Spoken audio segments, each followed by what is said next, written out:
And we know that before speaking about this agreement with Pfizer, Trump was speaking in Virginia to military officials. What was happening on that front? And we know that he raised the issue once again of Canada being a 51st state. And you know, President Trump's back at it again. This guy's too much. He's out there back on his 51st state. Well, you know, he drives me crazy, and yeah, I'll talk about him, but stop worrying about this guy. Let's start focusing on what we can do as a country, as a province, to attract more companies. President Trump's trade war with America's top trading partners. Just moments ago, Canada announced it is imposing retaliatory tariffs on $21 billion worth of U.S. goods.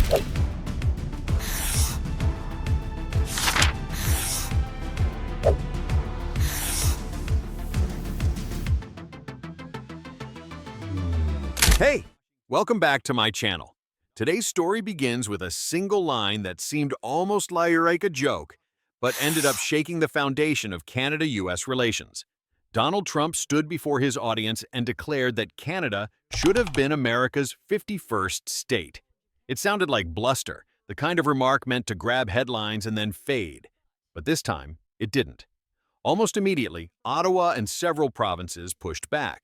And in Ontario, Premier Doug Ford didn't mince words. He called the statement an insult, tying it directly to Washington's harsher trade policies. Suddenly, what began as political theater started to bleed into the economic arena. And here's the twist. That one phrase didn't just spark outrage, it revived an uncomfortable question. Should Canada continue relying on the U.S. as its primary partner, or start building on its own hidden advantages? That's where this story takes a turn, and it's a turn worth following closely. Before we dive in, don't forget to hit that like button. A simple like helps push this video to more people who need to see it. But the story didn't stop with words. What began as political heat quickly turned into economic action, and Ontario decided to test just how much power electricity could hold in a trade fight. Premier Doug Ford introduced a 25% surcharge, roughly $10 per megawatt hour, on electricity exports flowing south to New York, Michigan, and Minnesota. On paper, the move promised steady revenue, between $300,000 and $400,000 Canadian dollars every single day. Yet the pushback was swift. Washington signaled it was ready to retaliate, threatening to double tariffs on Canadian steel and aluminum. Within days, the surcharge was quietly withdrawn, leaving behind a sobering lesson. Using electricity as a weapon against the United States carries risks far beyond the initial gain. Still with us? Hit that subscribe button so you don't miss what's next. That short-lived experiment, however, revealed something far more important than the failed tariff itself. Step back from the political drama, and a bigger picture comes into focus. Canada holds an energy structure that the United States can't easily replicate. It is not just about the present moment. It is about decades of planning, investment, and geography working together to create a system with resilience built in. More than 80% of Canada's electricity comes from non-emitting sources, hydro, nuclear, wind, and solar combined. This makes the country one of the cleanest major grids anywhere in the developed world and positions it well ahead of many peers in the race to decarbonize. Hydropower alone accounts for 62%, a share that places Canada among the top 3 hydro producers globally, supported by vast river systems and the kind of terrain that makes large-scale dams possible. Nuclear adds another 13%, concentrated largely in Ontario and Quebec, and provides the kind of steady, round-the-clock baseload power that intermittent renewables cannot always deliver. The result is not only cleaner electricity, but a system that investors and industries can plan around. Ontario and Quebec don't just meet domestic needs. They frequently generate a surplus of low-cost energy that can be exported south or used to anchor new industrial projects at home. This creates a foundation of predictability, one that stands in sharp contrast to the fuel price spikes and policy swings often seen in the U.S.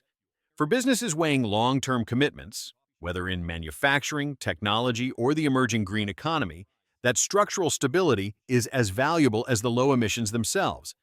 In this way, what may look like a regional detail, hydro dams in Quebec, nuclear plants in Ontario, actually adds up to a national advantage. It turns energy into more than a utility. It makes it a strategic resource, one that shapes not just costs today, but competitiveness for decades to come. Canada's hidden strength isn't just in how much electricity it produces, but in how seamlessly that electricity moves across the border. The integration is so deep that many consumers in the U.S. may not even realize when their homes, factories, or hospitals are running on Canadian power. Unlike a tariff or a new policy, this kind of influence doesn't announce itself. It works silently, day after day, built into the very wiring of North America's economy. The scale of this system makes it unique. Those 31 transmission lines carry more than simple electrons. They carry interdependence.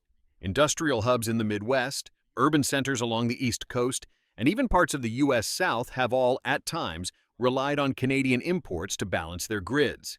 This is not about emergencies or rare shortages. It is about routine stability, the kind of steady flow that underpins both daily life and long-term industrial planning. What makes it even more consequential is the way these flows respond to market signals. Power can shift across the border within minutes, depending on where demand is highest and where prices are lowest. That flexibility gives utilities and regulators on both sides of the border room to maneuver. But it also means that U.S. resilience is, by design, partially Canadian.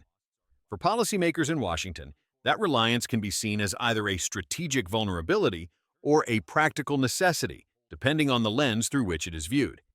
In this sense, Canada's grid connection isn't just infrastructure. It's a quiet form of leverage. It doesn't need press conferences or political drama to matter. It is already there, built into the cables and substations, ensuring that when Americans flip a switch, part of the answer comes from across the northern border. If the grid reveals a hidden dependency, the price of electricity shows why that dependency matters.